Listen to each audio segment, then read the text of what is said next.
Hello my YouTube family, Radhe Radhe, नमस्कार। आप सभी कैसे हो? आशा करती हूँ आप सभी अच्छे होंगे, स्वस्थ होंगे, मस्त होंगे और अपने अपने कामों में व्यस्त होंगे। तो दोस्तों, आप सभी का आपके अपने चैनल में बहुत बहुत स्वागत है। तो ये देखिए दोस्तों, आज हो रही है भयंकर बारिश और काफ़ी दिन बाद बारिश शुरू हुई है दोस्तों। और मतलब आज ना जो मौसम है काफ़ी ठंडा हो गया है और इतनी भयंकर बारिश थी, मतलब बादल गरज रहे थे और साथ में बारिश भी थी।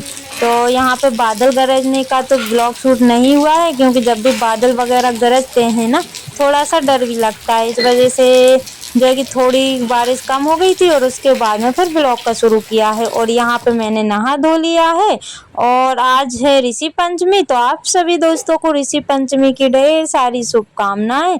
और यहाँ पे मैं नहाने के बाद पी रही हूँ चाय और पूजा कर दी थी बड़ी बेटी ने। तो पूजा तो मैंने नहीं की हुई है दोस्तों, बस मैंने नहा के ना फिर चाय पीने लगी हूँ। और आज मैंने ये वाली साड़ी पहनी हुई है, क्योंकि जो घर के काम थे वो सारे हो ही गए हैं। तो बस सोचा कि चलो यही वाली पहन लेते हैं, अब डायरेक्ट ना पूजा ही करना, यानी कि पूजा का ही काम रह गया है। तो यहाँ पे मैंने चाय पी ली है और आज चाय ना भैंस के दूध की बनती है, लिपाई वगैरह होती है, भैंस का दूध, घी और ये सब मतलब भैंस का ही लगता है। तो यहाँ पे गोबर वगैरह तो नहीं मिला हुआ था, बस मुझे दूध जरूर मिल गया था, तो बस उसी की मैंने चाय बना ली है और पी ली है। और यहाँ पे ना पहले गाय को डाल देते हैं चारा, क्योंकि ये ना मुझे देखकर रंबाने लगी थी, तो सोचा कि चलो इसको डाल देते हैं, फिर अपना काम करेंगे। और इतनी ज़्यादा कीचड़ हो गई है दोस्तों कि मैं क्या ही बताऊं। ज़रा बारिश होती है और ज़रा बारिश होने के बाद यहाँ पे कीचड़ हो जाती है। तो वैसे तो यहाँ पे ना चारा वगैरह है, लेकिन चारे में यानी कि आते जाते रहते ना गाड़ी वगैरह निकलती है, जिसके कारण यहाँ पे कीच मच जाती है। तो वही है दोस्तों। और यहाँ पे फिर मुझे याद आया कि केले का पत्ता, यानी कि केले का पत्ता भी चाहिए है, तो बस हाथों ही हाथ में केले का पत्ता भी तोड़ लेती हूँ। और वैसे हमारे केले में देखा तो उसमें एक भी पत्ता नहीं था, यानी कि बिल्कुल जरा जरा से लगे हुए थे। सोचा कि पड़ोस से तोड़ लेते हैं। तो ये देखिए कितना बड़ा केले का पेड़ लगा हुआ है, इसमें हर साल बहुत सारे केले भी लगते हैं। और इन्होंने ना ककड़ी वगैरह काफ़ी सारी चीज़ें लगाई हुई है जो कि दिख रही हैं। और मतलब हमारे जो फैमिली है ना, उन्हीं में से ये घर बना हुआ है। तो यहाँ से लेके जहाँ पे हमारी सासू माँ रहती हैं वहाँ तक सिर्फ हमारी फैमिली के घर बने हुए हैं। तो यहाँ पे मैंने केली का पत्ता तोड़ लिया है और इसको रख देंगे।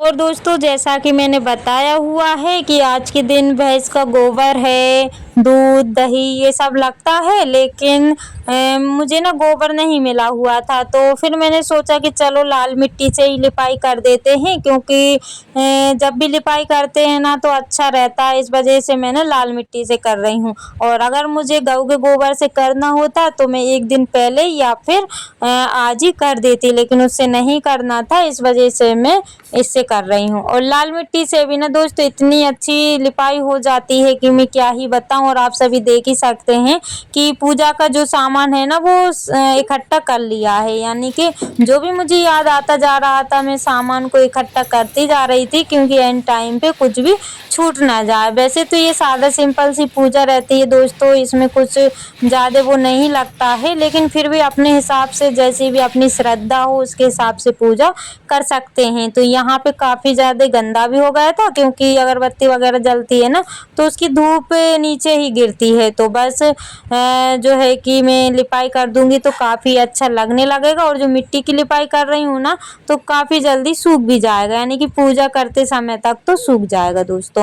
और ये देखिए यहाँ पे लिपाई चालू है। तो दोस्तों, आप सभी ने पिछले ब्लॉग पर बहुत ही प्यारे प्यारे से कमेंट किए हैं, आप सभी का दिल से धन्यवाद। ऐसे ही आप अपना प्यार और सपोर्ट बनाए रखिएगा, ताकि न्यू न्यू ब्लॉग में आप सभी के लिए ला सकूं।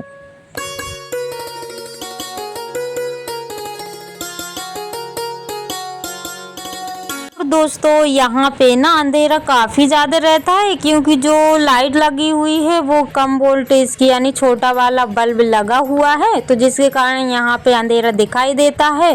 और खिड़की है तो खिड़की ना पैक है, तो इसलिए इनको खोल भी नहीं सकते हैं, तो इस वजह से ना यहाँ पे अंधेरा दिखाई देता है दोस्तों। तो इस आप सभी से माफ़ी चाहती हूँ। और यहाँ पे ये देखिए, पहले तो मैं थोड़ी ही लिपाई करने वाली थी, जहाँ पे मुझे पूजा करना था, बैठना था उतनी ही, लेकिन फिर मेरे माइंड में आया, यानी कि दिमाग लग गया था, यानी कि जब भी हम कोई काम करते हैं ना तो ऐसा लगता है कि इतना भी कर लें, ये भी कर लें, ये भी कर लें, बस थोड़ा और कर लें, थोड़ा और कर लें।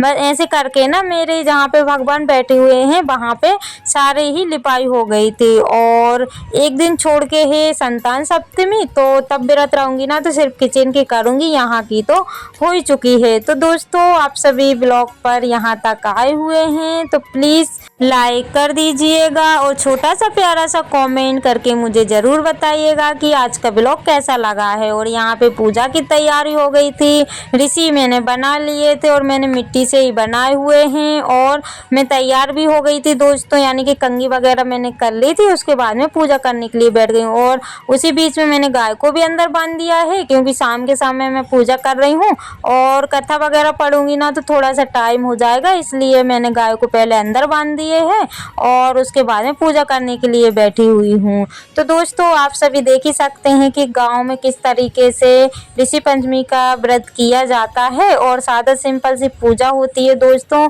कुछ इसमें वो नहीं होता है, श्रद्धा भाव से जैसा भी हमारे घर में है, जैसा भी जो कुछ भी है, सादा है सिंपल सी पूजा कर लेते हैं। तो यहाँ पे नारियल भी रखा हुआ है, लेकिन नारियल चढ़ाने वाला कोई नहीं है, यानी कि फोड़ने वाला, तो इसको मैं ऐसे ही रख दूंगी, जब भी हस्बैंड जी आएंगे तब वो फोड़ देंगे। तो दोस्तों यहाँ पे मैंने दीपक भी लगा दिया है, चंदन रोली और जो भी उनके वस्त्र के रूप में रहती है वो पहना दी है। और जो भी आधी झाड़ रहता है ना उसकी मैंने डंडी भी रख दी है, पत्ती वगैरह सभी फूल वगैरह सभी चीज़ों से मैंने पूजा कर दी है। और यहाँ पे जो गणेश जी बेटी ने बनाए हुए थे वो भी मैंने रख दिए हैं, क्योंकि गणेश जी भी इसमें होना ज़रूरी है। और ऊपर साइड मंदिर में तो दोस्तों सारे ही भगवान बैठे हुए हैं, तो साथ साथ में उनकी भी पूजा हो जाएगी।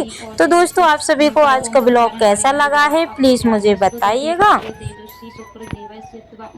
आदि कष्ट से करसात हरि कुशाओं से नीचे लेके मंत्र को पढ़ता हुआ कंस काव्य की दशायुति दे अर्थात पंच।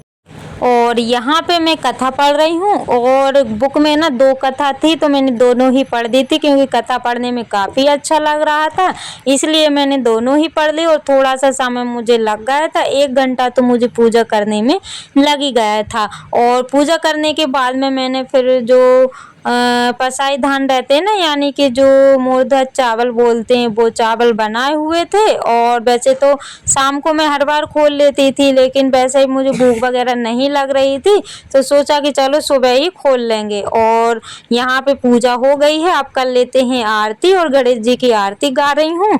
तो यहाँ पे बच्चे लोग भी आ गए हैं, और जब भी पूजा पाठ होती है तो बच्चों को बड़ा ही मज़ा आता है और सभी लोग खुश होकर के पूजा करवाने के लिए आ जाते हैं। तो यहाँ पे मैंने आरती कर ली है और फिर बेटियाँ भी कर लेंगी, क्योंकि इन लोगों को काफ़ी अच्छा लगता है जब भी पूजा पाठ करते हैं। तो दोस्तों आप सभी ने कैसी ऋषि पंचमी की पूजा की हुई है, अगर मुझसे कुछ भी भूल चूक हो गई है तो प्लीज़ मुझे बताइएगा।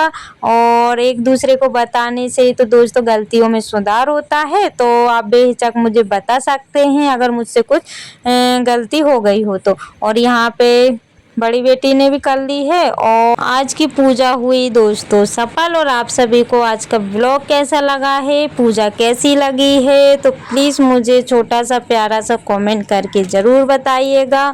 और वैसे भी ब्लॉग में बड़ी ही मुश्किल से मन मार मार के बनाती हूँ दोस्तों, मेरा जो है कि मतलब मन ना हटे, इसलिए मैं आप सभी से बोलती हूँ कि आप मुझे कमेंट करिएगा।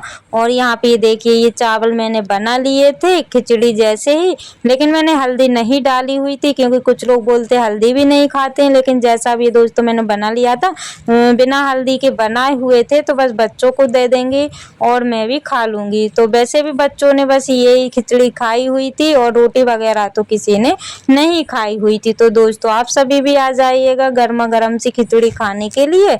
और बनाने का तो मैं शूट नहीं कर पाई क्योंकि उसी टाइम ना बड़ी बेटी कर रही थी होमवर्क मोबाइल से, जिसके कारण मैं शूट नहीं कर पाई हुई हूँ।